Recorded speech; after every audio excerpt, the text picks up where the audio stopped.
Good afternoon. আসলে এটা দেবলীনার profile, তো সেখান থেকে আমরা নর্মালি লাইভে আসি না, কিন্তু আজকে আসার অনেকগুলো কারণ আছে যেগুলো সোশ্যাল মিডিয়ায় গত 3 দিন ধরে যেটা চলছে। এবং সবাই অনেকেই সবটা জানেন, কেউ কিছুটা জানেন, কেউ কিছু জানেন না। সেই সব জেনে অনেকে অনেক রকম কমেন্ট করছেন, অনেক রকম পোস্ট করছেন, অনেক কিছু নিউজ বানাচ্ছেন। তো আমরা কালকেও আমরা দেখছিলাম, এবং এই নেগেটিভ যে কমেন্টগুলো বলুন বা আপনারা যে কমেন্টগুলো না জেনে করছেন, সেগুলোর জন্য আমার বোনের এফেক্ট হচ্ছে, প্র্যাকটিক্যালি এফেক্ট হচ্ছে। কারণ she is recovering from something, সেটা সবাই জানে। এবং কোন পরিস্থিতিতে গেলে একটা মেয়ে এরকম একটা স্টেপ নেওয়ার জন্য প্রস্তুত হয় বা নিজেকে তৈরি করে। অনেকে বলছেন it is a gimmick, it is a social media impact করার জন্য, সোশ্যাল মিডিয়ায় নিজের নাম ফাটানোর জন্য। প্রথম কথা, দেবলীনা নন্দীর সোশ্যাল মিডিয়ায় নাম ফাটানোর জন্য সুইসাইডের অ্যাক্টিং করার প্রয়োজন নেই। দ্বিতীয় বক্তব্য, একটা মানুষ যখন অ্যাক্টিং করে 4-5টা গুলি খায়, ট্যাবলেট খায়। আমার বোন 78 খানা ট্যাবলেট খেয়েছে, যেটা আমার কাছে উইথ প্রুফ প্রেসক্রিপশন রয়েছে, যেটা ওর লাস্ট নার্সিংহোম থেকে আমাদেরকে দেওয়া হয়েছে। আমাদের কাছে সেই সমস্ত রিপোর্টস রয়েছে।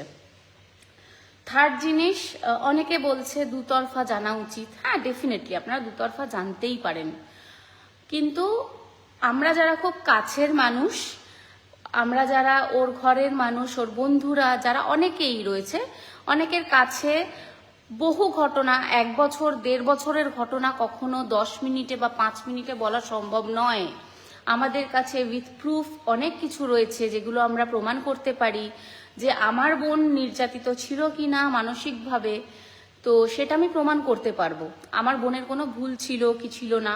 হ্যাঁ, একটা বাড়িতে যখন হাঁড়ি কলসি থাকে, ডেফিনেটলি সেখানে ঠোকাঠুকি লাগে, সেটা নিয়ে আমরা কোনো রকম কোনো উচ্চবাচ্য বলবো না। সেটা সব সংসারে অশান্তি থাকে, হাজব্যান্ড ওয়াইফে, গার্লফ্রেন্ড বয়ফ্রেন্ডে, সবার মধ্যে অশান্তি থাকে।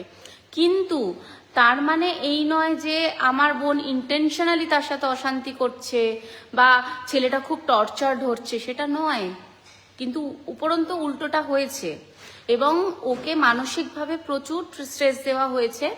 এর আগেও বহু ঘটনা ঘটেছে, যেগুলো আমরা আমি অনেক দিন ধরেই ওকে বলেছি যে সবাইকে জানা, সবার জানা দরকার। আজকে যেগুলো করছিস, আজকে যেগুলো পাবলিকালি এগুলো বলছিস না, এবং পাবলিক যেগুলো জানতে পারছে না, পরবর্তীকালে এই জিনিসটা যখন মানুষের সামনে ফ্ল্যাশ হবে, তখন মানুষ কিন্তু তোরই ভুল দেখবে।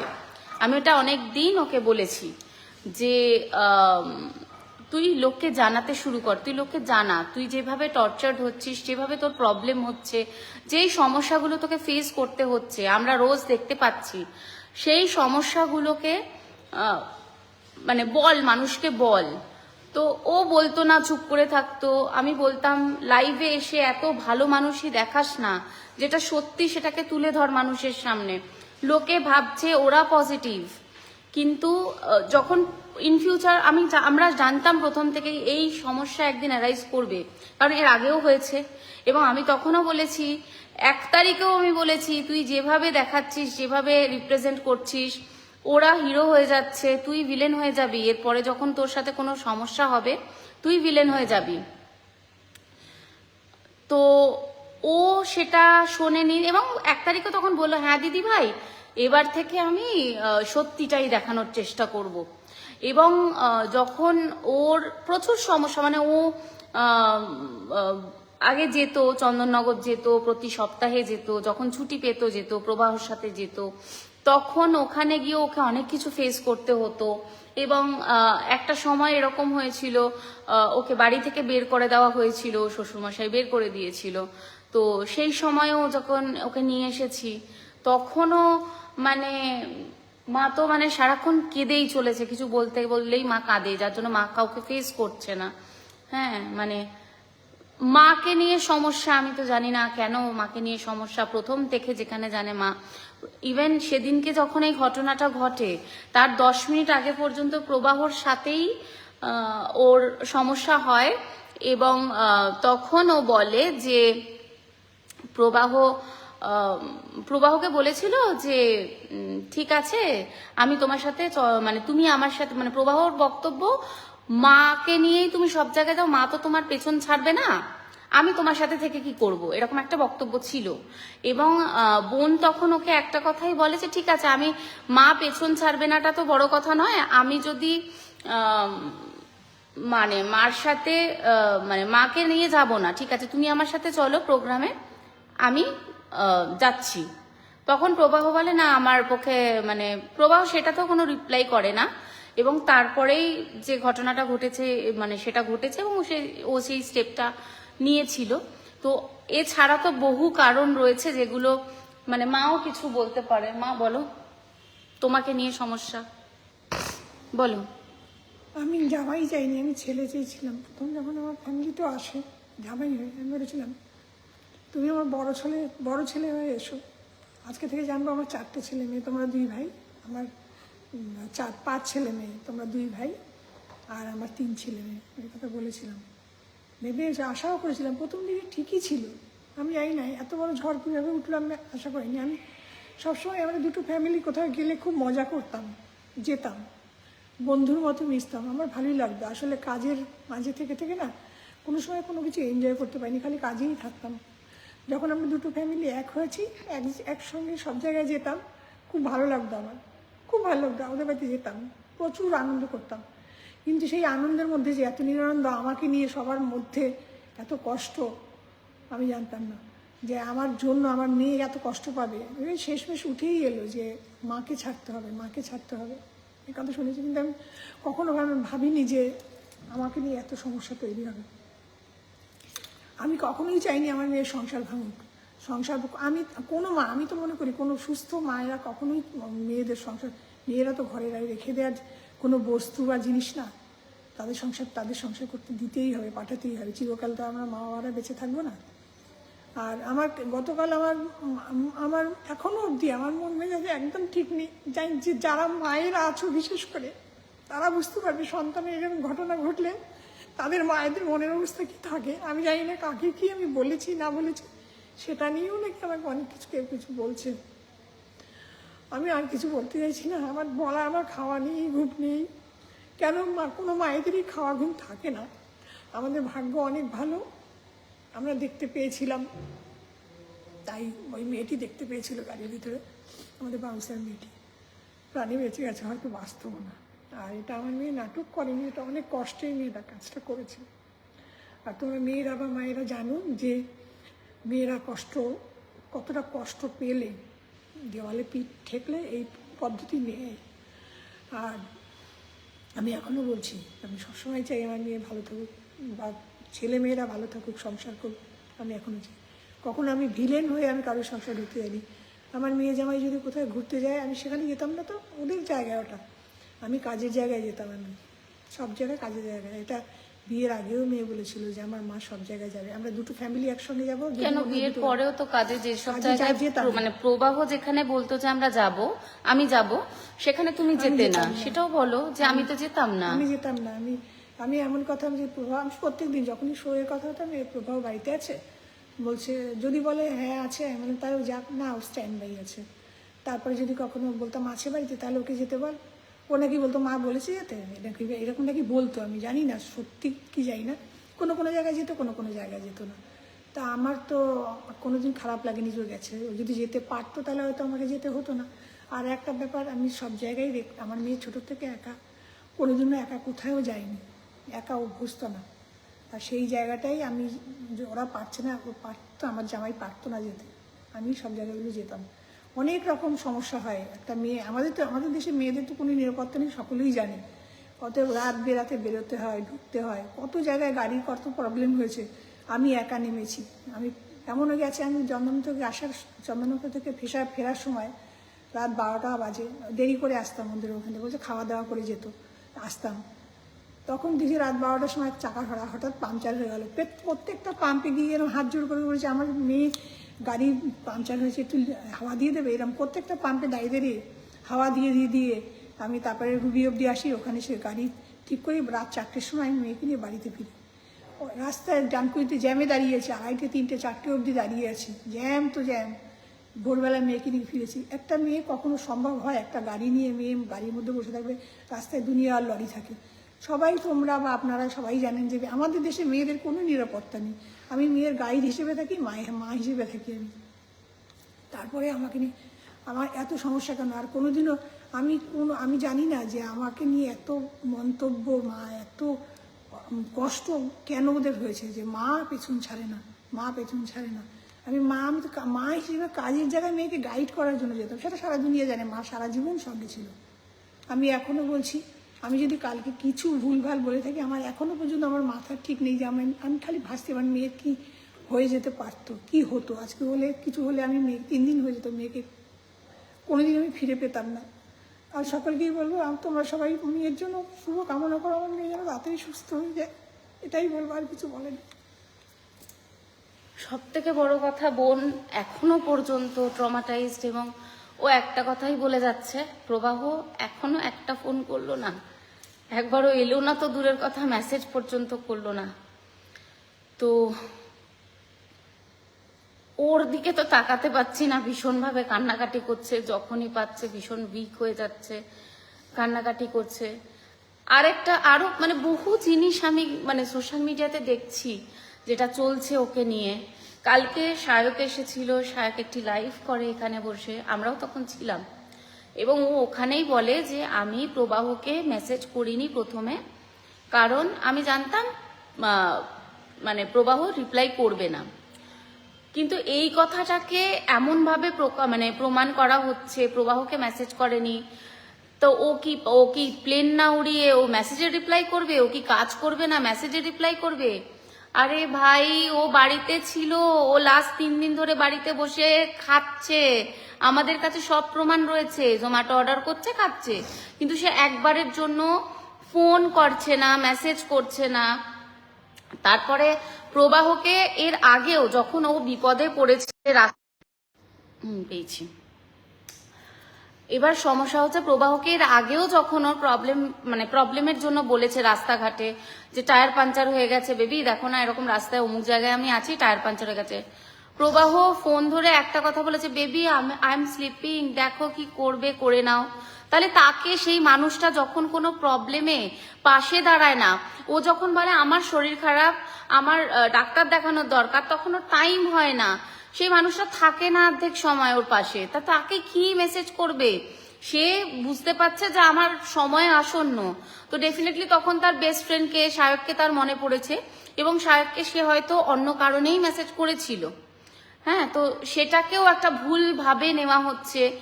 আচ্ছা, অনেকে লিখছে এই সব হচ্ছে পাবলিসিটি স্টান্ট, এসব হচ্ছে কম্পেনসেশন দাবি করার জন্য, পাইলট দেখে তো বিয়ে করেছিল তাই জন্য পয়সা নেবে, এখন তাই পাবলিসিটি স্টান্ট চলছে।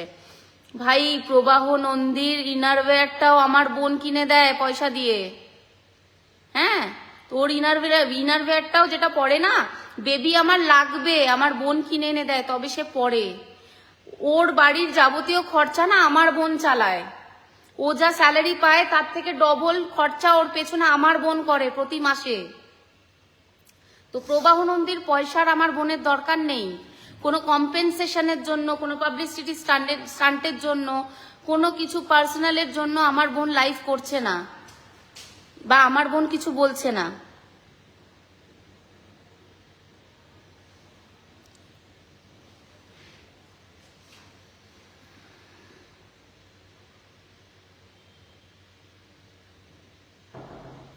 বাড়িতে কোনো ক্রাইসিস চলছে না। শম্পা বন্দ্যোপাধ্যায় আজকে সোশ্যাল মিডিয়ায় মা আর বোন লাইভ করার কারণটা প্রত্যেককে তোমাদেরকে জবাব দেওয়ার জন্য। তোমরা তো মনে করো ক্রাইসিস চলছে, হ্যাঁ ক্রাইসিস চলছে। আমি কালকে আমার বোনকে এখানে হসপিটালে 3বার সুইসাইড অ্যাটেম্প থেকে বাঁচিয়েছি। আমি হসপিটালে বসে রয়েছি সারা রাত্রির জেগে, ঠিক আছে? তোমরা কেউ জেগে বসে নেই। ক্রাইসিস আমি সামলাচ্ছি, সবকিছু আমি হ্যান্ডেল করছি, আমার মা হ্যান্ডেল করছে, সাফার করছে। আর বোনের ওপর তো যা যাচ্ছে যাচ্ছে।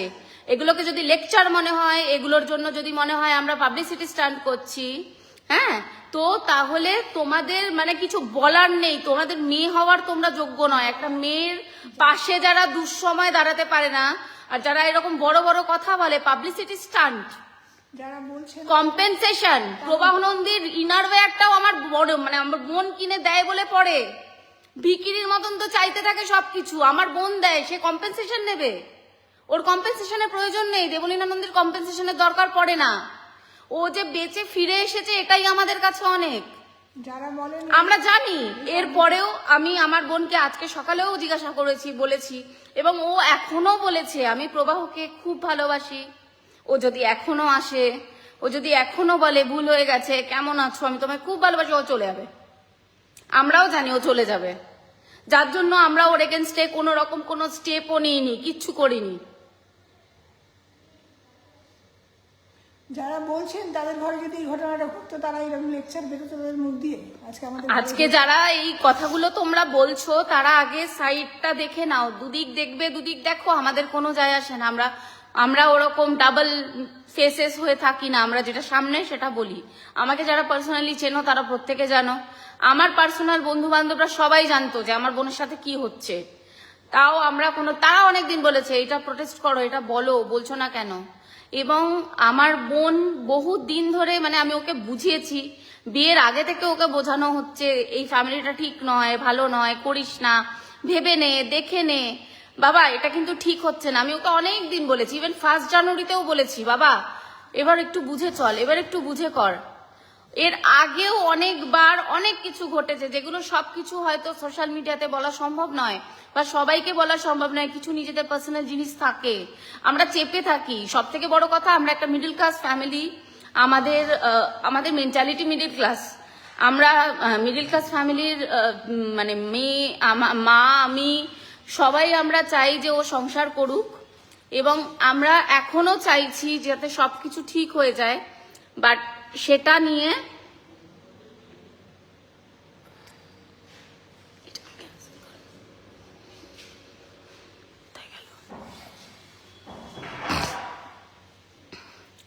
তো যাই হোক, টাকা নিয়ে বিয়ে করেছে বা টাকা দিয়ে বিয়ে করেছে এরকম ব্যাপার তো নয়। টাকাই কি সব? দুটো ফ্যামিলি, টাকা সম্মান না হলে এটাই হয়, সমান না হলে এটাই হয়। আচ্ছা, প্রবলেমটা হচ্ছে দুটো ফ্যামিলি টাকা সমান না হলে এটাই হয়। যিনি কমেন্ট করেছেন, আমি জানি না আপনি কি বেসিসে কমেন্টটা করেছেন। আমার বোন কিন্তু কোনোদিন ওদেরকে কোনো ঘ্যাম দেখায় না।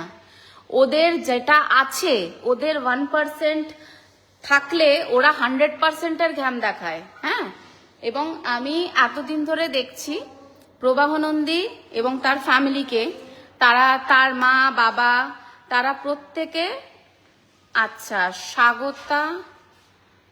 সৌগত ঘোষ, আচ্ছা সব বানিয়ে বানিয়ে মিথ্যে কথা বলছে। আচ্ছা, বানিয়ে বানিয়ে মিথ্যে কথা বলছি। দাদা, আপনি কি ওখানে উপস্থিত ছিলেন?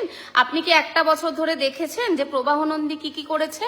তাহলে আপনি আমাকে প্রুফ দিয়ে দেখান। আমার কাছে কিন্তু রেকর্ডিং ভিডিও আছে যে প্রবাহ নন্দী এবং তার মা বাবা কিভাবে আমার বোনকে হিউমিলিয়েট করেছে, বাড়ি থেকে বের করে দিয়েছে 6 মাস আগে।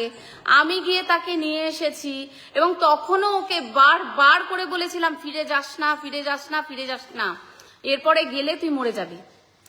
কিন্তু ও শোনেনি। ভালোবাসা, খুব ভালোবাসি, এখনো বলে যাচ্ছে খুব ভালোবাসি, তখনও তাই। প্রবাহ একটা ফোন করে দু মাস কোনো ফোন করেনি, কন্ট্যাক্ট করেনি।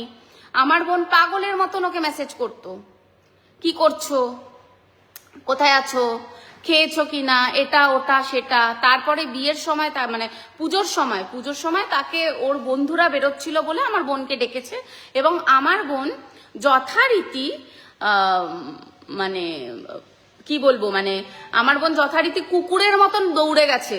আমি বলেছিলাম তুই কি কুকুর যে তোকে 2 মাস পরে মানে বললো যে পুজোতে এসো বন্ধুদের সাথে ঘুরতে যাবো, তুই চলে গেলি। ও একটা কথাই বললো, দিদি ভাই আমার প্রথম বছর, বিয়ের পর প্রথম বছর পুজো বরের সাথে কাটাবো না। ও গেছে, আমরা সেটাও মেনে নিয়েছি। ও ভালো থাক, আমাদের একটাই মোটিভ, ও ভালো থাক। কিন্তু সেটা আলটিমেটলি কিছু হলো না। আজকে আমার বোনটার যদি সেদিনকে কিছু ঘটনা ঘটে যেত, সায়কের যদি খবর দিতে কিছু দেরি হয়ে যেত, মধুমিতা যদি টাইম মতন স্টেপ না নিত, নার্সিং হোমটা যদি সময় মতন পাওয়া না যেত, তাহলে হয়তো আমার বোনের সত্যি ছবি ঝুলতো কোথাও একটা দেয়ালে। আমাদের বাড়িতে ক্রাইসিস চলছে ক্রাইসিস। আমি আমার সংসার সবকিছু ছেড়ে দিয়ে আমি হসপিটালে বসে রয়েছি, না খেয়ে না দে। আমি কালকের থেকে বাড়ি যাইনি। আমার মা বাড়ি যায়নি, মা খাওয়া দাওয়া করেনি। আমাদের কোনো ঘুম নেই বোনকে বাঁচানোর জন্য। বোন যখন তখন ট্রমাটাইজড হয়ে যাচ্ছে, যখন তখন এইসব কমেন্ট দেখছে আপনাদের এইসব প্রভোকিং যত সমস্ত আপনাদের মানে ভুলভাল কথাবার্তা দেখছে, তো এই সমস্তগুলো দেখে আমার বোন আরো ট্রমাটাইজড হয়ে যাচ্ছে। আমি বারবার বলছি ফোন নিস না হাতে, এই কারণে তোকে ফোন দেওয়া হচ্ছিল না।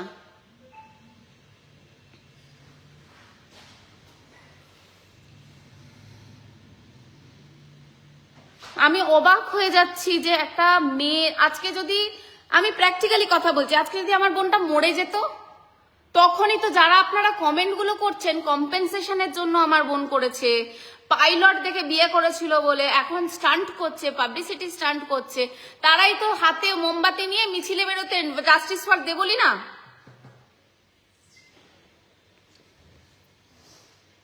আর আজকে আপনারা বলছেন আমার বোন পাবলিসিটি স্টান্ট করছে। একটা ছেলের ফ্যামিলি মিথ্যে কথা বলে চিটিংবাজি করে টাকা নিয়ে তিনবার রেজিস্ট্রির জন্য বড় করে ঘটা করে লোক খাইয়ে রেজিস্ট্রি করিয়ে আশীর্বাদ দেখিয়ে রেজিস্ট্রি সে আজ পর্যন্ত, বিয়ের 1 বছর হয়ে গেছে, আজ পর্যন্ত সেই রেজিস্ট্রির পেপার পাওয়া গেল না। আমি যখন 6 মাস আগে যখন ওদের বাড়িতে আমার বোনের কাজ থেকে ফিরতে কেন দেরি হচ্ছে, তার ছেলের সঙ্গ পাচ্ছে না, সেই কারণে তার বাবা ডেকে পাঠিয়েছিল, তখন গেছিলাম। তখন আমি যখন বললাম রেজিস্ট্রি পেপারটা কি হলো, রেজিস্ট্রি সার্টিফিকেটটা কি হলো, তখন পরিষ্কার আমাকে জানানো হলো ফিঙ্গারপ্রিন্টের প্রবলেম। ওর নাকি একটা মানুষের কাজে যাচ্ছে বায়োমেট্রিক দিয়ে, রেগুলার ফিঙ্গারপ্রিন্ট মিলছে, হ্যাঁ, আর এইখানে যাচ্ছে যখন তখন মানে রেজিস্ট্রি করতে যাচ্ছে ফিঙ্গারপ্রিন্ট মিলছে না। আমি বললাম এটা আবার কিরকম ধরনের ফিঙ্গারপ্রিন্ট মেলেনি, মানে এটা আবার কখনো হয় নাকি একই মানুষের ফিঙ্গারপ্রিন্ট মিলছে না। তারপরে ওর বাবা বলল আমি তো চাই না রেজিস্ট্রিটা করাতে। ওদের এটা ধ্যান ধারণা, এই যে যারা আপনারা লিখছেন না কম্পেনসেশন দাবি করবে আমার বোন, ওর বাবা মা প্ল্যানটা আগে থেকেই করে রেখেছে যে যদি রেজিস্ট্রিটা হয়ে যায়, দেবলীনা যদি কম্পেনসেশন চায়, যদি ওদের সম্পত্তি চলে যায়, সেই কারণে রেজিস্ট্রিটা তার মানে দেয়নি। ছেলে মরে গেলে তা ছেলের যে ইন্স্যুরেন্সের টাকাগুলো রয়েছে সেগুলো তো বউ পেয়ে যাবে রেজিস্ট্রিটা যদি হয়ে যায়। সেই কারণেই ওর বড় মানে বাবা মা এত পয়সার লোভী যে যার জন্য রেজিস্ট্রিটা করতে দিল না। তাহলে পয়সার লোভীটা কে? দেবলীনা নন্দী নয়, প্রবাহ নন্দীর বাবা মা।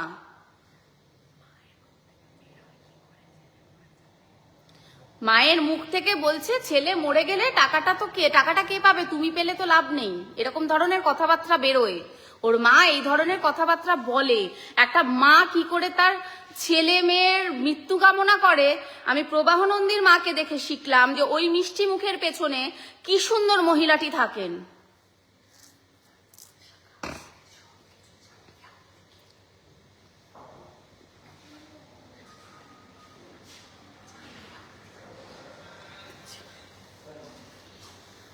আমার বোন প্রচুর কষ্ট করেছে, প্রচুর স্যাক্রিফাইস করেছে, প্রচুর প্যাম্পার করেছে ওদেরকে, প্রচুর দিয়েছে, প্রচুর ভুগেছে, প্রচুর সহ্য করেছে, প্রচুর মেন্টাল স্ট্রেস নিয়েছে, আর ও নিতে পারেনি। এবং আমি ওকে বারবার বলেছিলাম এরকম কোনো স্টেপ নিস না, আমরা আছি, তোর ভালো না লাগলে তুই বেরিয়ে আয়। কিন্তু ও একবারের জন্যও বলেনি যে আমি প্রবাহকে ছেড়ে থাকবো। ও এখনো বলছে আমি প্রবাহর সাথেই থাকতে চাই, এখনো বলছে। ও একবার আসুক, বলুক ভুল হয়ে গেছে, ভালোবাসি, আমি চলে যাব। এবং আমিও ওকে পরিষ্কার কথাটি জানিয়ে দিয়েছি যে এবার যদি ও যায়, আমার মনে হয় না মৃত্যু ছাড়াও ফিরবে বলে। কারণ যে ঘটনাটা ঘটেছে 3 তারিখ মাঝরাত্রিবেলা 2-2:30টার সময়, মানে 4 তারিখই ধরলাম আমি, আজকে হচ্ছে 6 তারিখ, এই 3 দিন কেটে গেল। 3 দিনের মধ্যে প্রবাহ নন্দী এবং তার মানে ফ্যামিলি, তার বাবা মা, ইভেন তার ভাই পর্যন্ত, যাকে কিনা আমার বোন ভাইয়ের মতন ভালোবাসতো, ভাইয়ের মানে আমাদের ভাইয়ের মানে রাজার মতনই তাকে ভালোবাসতো, তাকে পর্যন্ত মানে সে পর্যন্ত একটা ফোন করে কেন মেসেজ করে খোঁজ নেয়নি। তাদের সবার কাছে ভাইয়ের নাম্বার আছে, বাবার নাম্বার আছে, মার নাম্বার আছে, লাইভ দেখছে।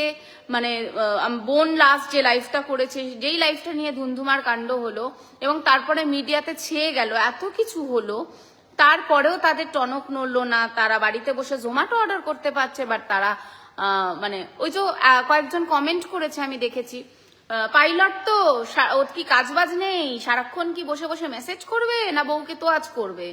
হ্যাঁ, বউকে তোয়াজ করতে হবে না, মেসেজও করতে হবে না, বাড়িতে বসে বসে যেই সময়টা জোম্যাটো অর্ডার করে খাচ্ছে সেই সময়টা বউয়ের খোঁজটা নিতে পারতো। আমার মনে হয় একটা সাধারণ মানুষ হয়ে, আমি আমার বোনের দিকে তাকিয়েও যদি না বলি, একজন সাধারণ মেয়ে হয়ে যদি আমি বলি, আজকে আমার যদি কোনো ক্রাইসিস হয়, আমি এক্সপেক্ট করবো আমার লাভ ওয়ান, আমি যাকে ভালোবাসি, আমি যাকে মানে সেটা আমার বয়ফ্রেন্ড হোক, সেটা আমার হাজবেন্ড হোক, সে আমার পাশে এসে দাঁড়াবে, সে আমার খোঁজ করবে। কারণ ওই ক্রাইসিসের টাইমটাতে না ওই সাপোর্টটা, মেন্টাল সাপোর্টটা দরকার পড়ে, টাকা সাপোর্ট দরকার পড়ে না। যাই হোক, আমার বোন কোনো মিডিয়া ফেস করতে চায় না, আমার বোন কারোর সাথে কথা বলতে চাইছে না, আমার বোন এখনো মুখ গুমড়ে বসে রয়েছে। মানে আমি ওকে হাসিয়ে মানে উঠতে পারছি না যে একটু হাস, একটু টাইম দে, একটু এই কর। আমার মানে সত্যি কথা বলতে আমার আর মার এটাই বলার ছিল, সেই কারণে আজকে বোনের প্রোফাইল থেকে লাইভে এসেছি। কারণ বোনের প্রোফাইল থেকে লাইভে আসলে অনেক মানুষ জানতে পারবে এবং বোন কেমন আছে, বোন একটু বেটার আছে, ভীষণভাবে ট্রমাটাইজড, এখনো পর্যন্ত শকে রয়েছে যে প্রবাহ একটা ফোন করেনি। ও একটা কথাই সবাইকে বলে যাচ্ছে এবং যারা ওকে দেখতে আসছে, ওর বন্ধু বান্ধব, চেনা পরিচিতি, আমাদের আত্মীয় স্বজন, ও সবাইকে একটাই কথা বলছে, একবারও ফোন করলো না, একবারও মেসেজ করলো না। আমার কি কোনো ইয়ে নেই? মানে আমাকে কি ও ভালোই বাসে না? আমি তো ভাবতেই পারিনি। তো যাই হোক, অনেকেই অনেক রকম কমেন্ট করছেন, হতে পারে পাবলিসিটি স্টান্ট, এটা ওটা অনেক কিছু মনে হবে, কিন্তু আমাদের লাইফটা তো আমাদের লাইফ এবং আমাদের লাইফটা ক্রিটিক্যাল, সত্যি ক্রিটিক্যাল ক্রাইসিসের মধ্যে চলছে এবং আমি বাধ্য হলাম আজকে এই লাইফটা করতে আমার বোনের দিকে তাকিয়ে। থ্যাংক ইউ সো মাচ, আপনারা সবাই দেখেছেন এবং আশা করি আপনারা কিছুটা হলেও মানে ক্লিয়ার করেছেন ব্যাপারটা। তো দেবলীনা একটু সুস্থ হলে ও নিজেই জানাবে যে কেমন আছে। Thank you so much.